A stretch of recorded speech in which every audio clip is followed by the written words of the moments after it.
Updated 27 September 2017, 710 AESTWhen Mount Agung finally erupts in Bali, and experts say it could be any moment. Global atmospheric temperatures will drop. Something very interesting will happen. When Bali's Mount Agung finally erupts, the Earth will become a little bit cooler. Yup. It's not exactly what you'd expect after a volcanic eruption, which will see molten lava spewed into the air. But don't get too excited, it will far from reverse the effects of global warming. Here's why global temperatures dropped last time Agung erupted. Mount Agung last erupted in 1963, after lying dormant for decades. When it erupted, experts said global atmospheric temperatures dropped by 0.10.4 degrees Celsius. That might not sound like much, but it's quite a significant drop when you consider the last ice age occurred when global temperatures were only 5°C cooler than they are now. So why the drop? Because ash and toxic gas were injected into the air, according to Richard Archelaus, an emeritus professor in geology at the Australian National University. When Mount Agung erupted 54 years ago, it spewed vast amounts of ash and sulfur dioxide into the atmosphere.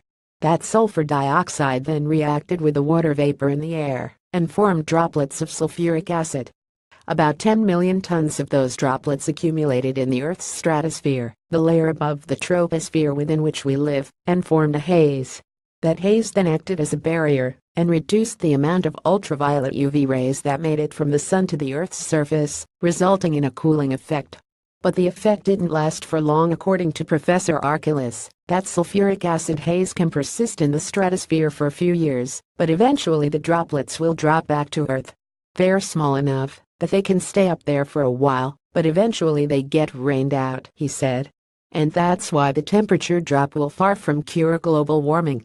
These are short-term effects, not like the enduring, year-after-year injection of carbon dioxide by burning fossil fuels, which keeps accumulating, Professor Archelaus said. So will you notice the difference? No.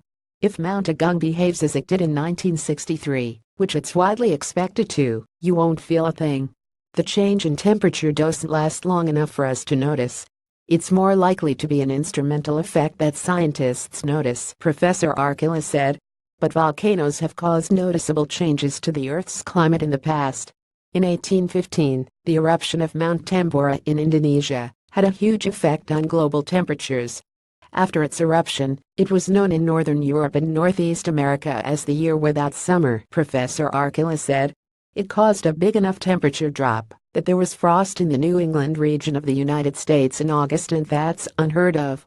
And there were widespread crop failures.